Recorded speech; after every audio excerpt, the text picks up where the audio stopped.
ओम नमः शिवाय। श्री शिव पुराण अध्याय 4। ब्रह्मा जी कहते हैं, नारद, देवताओं के इस प्रकार स्तुति करने पर दुर्गम पीड़ा का नाश करने वाली जगत जननी देवी दुर्गा उनके सामने प्रकट हुई। वे परम अद्भुत दिव्य रत्नमय रथ पर बैठी हुई थी। उस रथ में घुंघरू लगे हुए थे, मुलायम बिस्तर बिछे थे। उनके सी विग्रह का एक एक अंग करोड़ों सूर्य से भी अधिक प्रकाशमान और रमणीय था।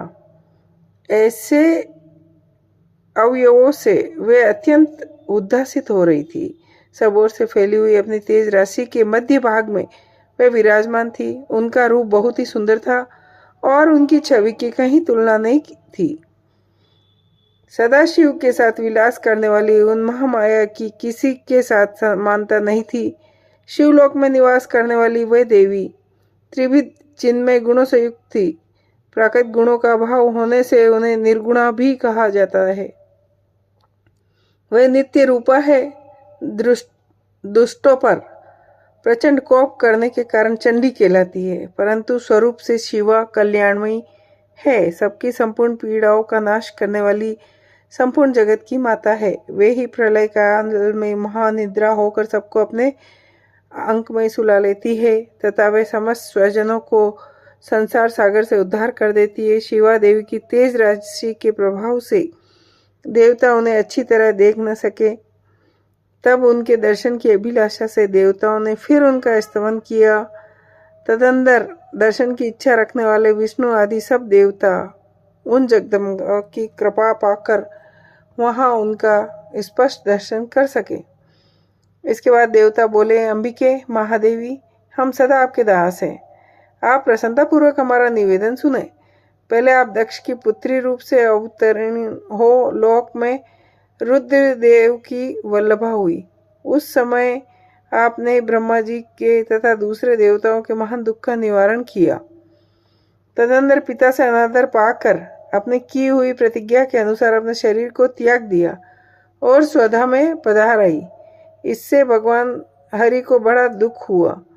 महेश्वरी, आपके चले जाने से देवताओं का कार्य पूरा नहीं हुआ, अतः हम देवता और मुनि व्याकुल होकर आपकी शरण में आए हैं। महेशानी शिवे, आप देवताओं का मनोरथ पूरा करें जिससे सनत कुमार का वचन सफल हो। देवी, आप भूतल पर अवतीर्ण हो पुनः रुद्र देव की पत्नी होइए और यथा योग्य ऐसी लीला कीजिए जिससे देवताओं को सुख प्राप्त हो। देवी, इससे कैलाश पर्वत पर निवास करने वाले रुद्रदेव भी सुखी होंगे।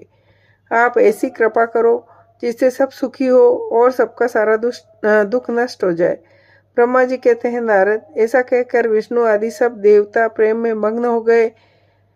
भक्ति से विनम्र होकर चुपचाप खड़े रहे। देवताओं की यह स्तुति सुनकर शिवा देवी को भी बड़ी प्रसन्नता हुई।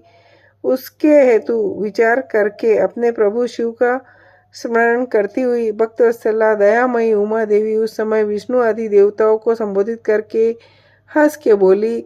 उमा ने कहा, हे हरे, हे विधे और हे देवताओं तथा मुनियों, तुम सब लोग अपने मन से व्यथा निकाल दो और मेरी बात सुनो। मैं तुम पर प्रसन्न हूँ, इसमें संशय नहीं है। सब लोग अपने अपने स्थान को जाओ, चिरकाल तक सुखी रहो। मैं अवतार ले मैना की पुत्री होकर उन्हें सुख दूंगी और रुद्र देवी की पत्नी हो जाऊंगी।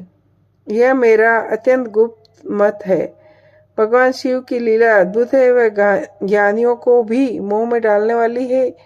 देवताओं उस यज्ञ में जाकर पिता के द्वारा अपने स्वामी का अनादर देख जब से मैंने दक्ष जनित शरीर को त्याग दिया, तभी से वे मेरे स्वामी कालाग्नि रुद्रदेव तत्काल दिगंबर हो गए।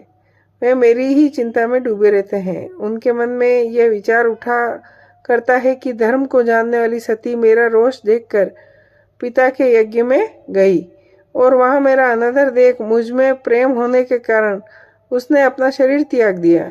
यही सोचकर वे घर बार छोड़ अलौकिक वेश धारण करके योगी हो गए। मेरी स्वरूप भूता सती के वियोग को वे महेश्वर सहन न कर सके। देवताओं भगवान रुद्र की भी यह अत्यंत इच्छा है कि भूतल पर मैना और हिमाचल के घर में मेरा अवतार हो, क्योंकि वे पुनः मेरा पाणी ग्रहण करने की अधिक अभिलाषा रखते हैं। अतः मैं रुद्रदेव के संतोष के लिए अवतार लूंगी और लौकिक गति का आश्रय लेकर हिमालय पत्नी मीना की पुत्री होंगी। ब्रह्मा जी कहते हैं, नारद ऐसा कहकर जगदम्बा शिवा उस समय देवताओं के देखते ही देखते अदृश्य हो गई और तुरंत अपने लोक में चली गई।